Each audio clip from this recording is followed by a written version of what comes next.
Do you ever feel like your strumming is robotic?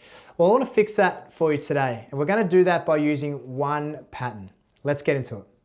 All right, so first up on the feel ladder, let's talk about our hand path, right? Now this is the foundation of everything, guys. If your strumming feels robotic or stiff, it's probably because your hand is stopping, right? When it should keep moving, right? It's very, very important. You need to imagine that your hand is like a pendulum, just moving all the time, all right? Or like a drummer's kind of hi-hat arm, it just swings. Down, up, down, up. And even if you miss the strings, the hand keeps the rhythm, right? So I'll show you an example right now, and this goes on even when you're changing chords.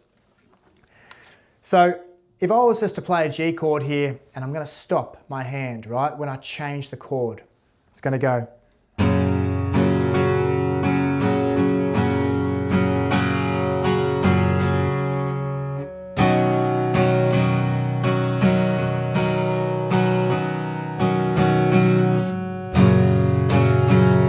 So you hear that straight away, it breaks the groove and the timing just falls apart. If I just keep my strumming hand going, you'll hear the difference. The rhythm locks in automatically, and it doesn't matter if I'm late to the chord or not, right?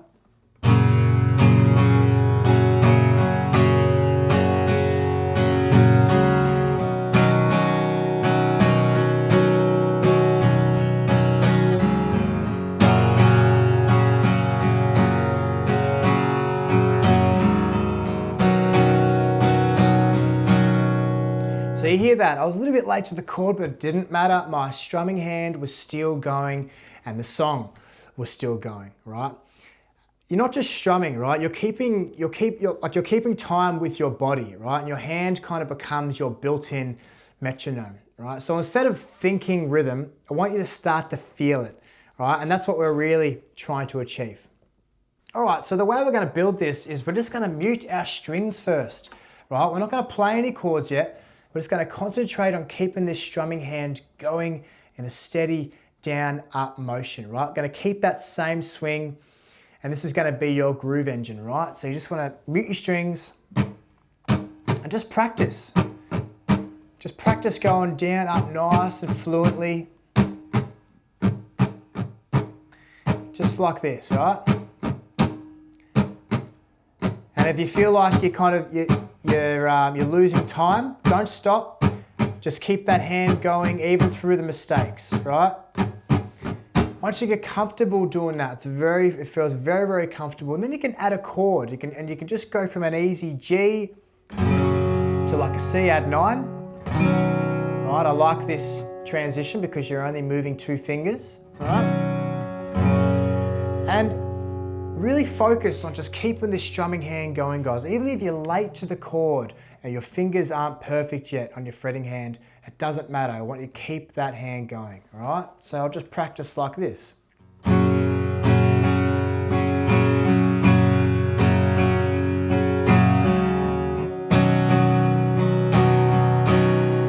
If you find yourself going, start again, okay? Because you're like, all right, I've just stopped my strumming hand, because you've got to stop doing that. We start again, right? Keep the strumming hand going.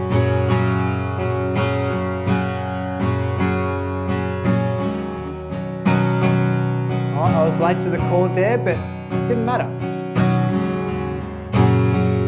The strumming hand is going, and that's the most important.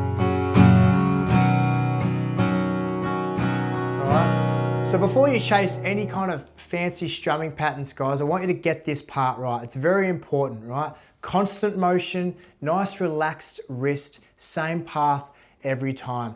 And once that feels natural, everything else just falls into place.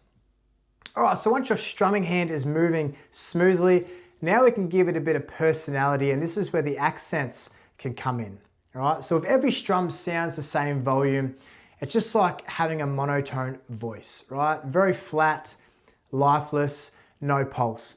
But the second we can start emphasizing certain beats, right, everything can start suddenly sounding like music, okay? It's like tapping your foot, right? You naturally hit some beats harder, some beats softer, and that's groove, and that's what we want to start sounding like.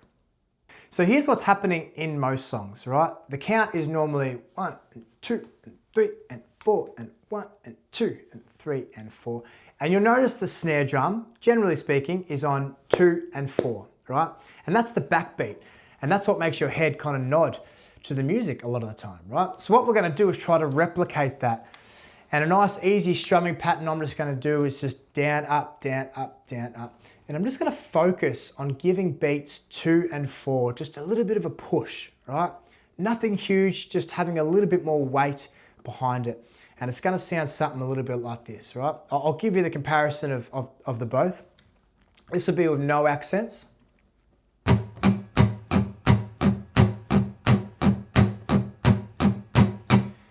This will be with an accent on 2 and 4.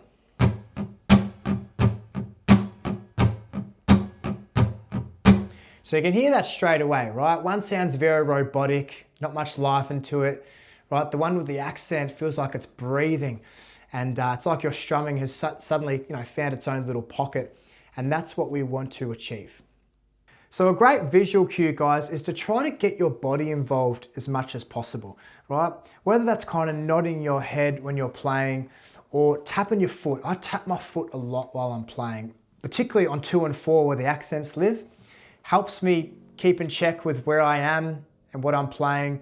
And it just, your body kind of helps you remember where the groove lives, right? So you go 1, 2, 3, 4. And it just makes you become more musical. You're just more in tune with what you're playing. So really try to do that.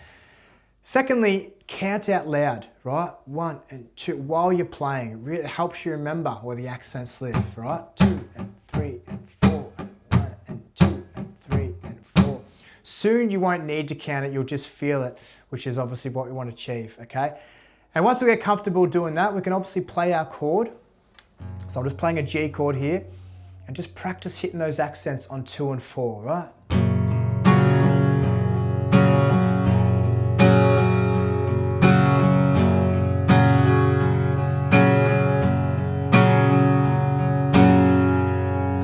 I want you to think of accents like punctuation when you talk, right? If you spoke without them, it would kind of sound weird. But when you add and you emphasize certain words, suddenly people feel what you mean, all right? So that's your accent map. Same pattern, same chords, but a couple of well-placed accents can make it feel 10 times better. All right, so the last step of the feel ladder is what makes your playing sound alive, and it's called dynamic waves, right? So that's basically how you control your volume and energy while you're strumming the guitar, right? So what a lot of people tend to do is they strum at one volume at the same time. Very loud, kind of constant sound. And that's why it can sound flat, right? And there's no build and no release, right? But when you listen to the pros, the difference isn't actually what the chords, the chords that they're playing, it's actually the energy shifts, right? They'll play the verse nice and soft, then they lift in the chorus, and they just really muck around with their dynamics while they're playing, right? And that's what we want. That's dynamics, and that's the wave that we're after. So here's a quick example, right? I'm just gonna play these few bars all at the one volume, right? This is how it's gonna sound.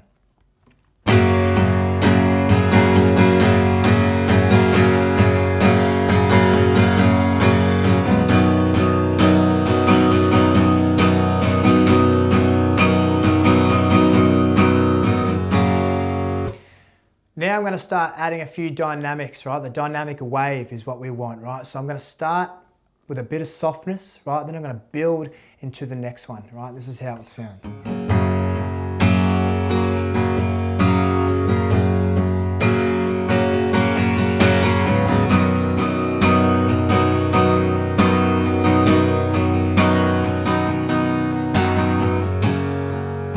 Right? So it's the same strumming pattern, but suddenly it feels like it's going somewhere, right? And that's what we want to achieve. All right, so the way we're going to practice this, guys, I'm just going to do a nice simple strumming pattern here.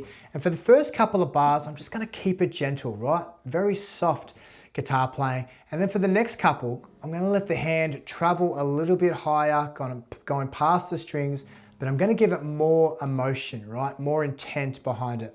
And then I'm going to bring it back down again, and it's going to be like the song is breathing in and out, right? And that's what we want, okay? So it's going to sound something like this.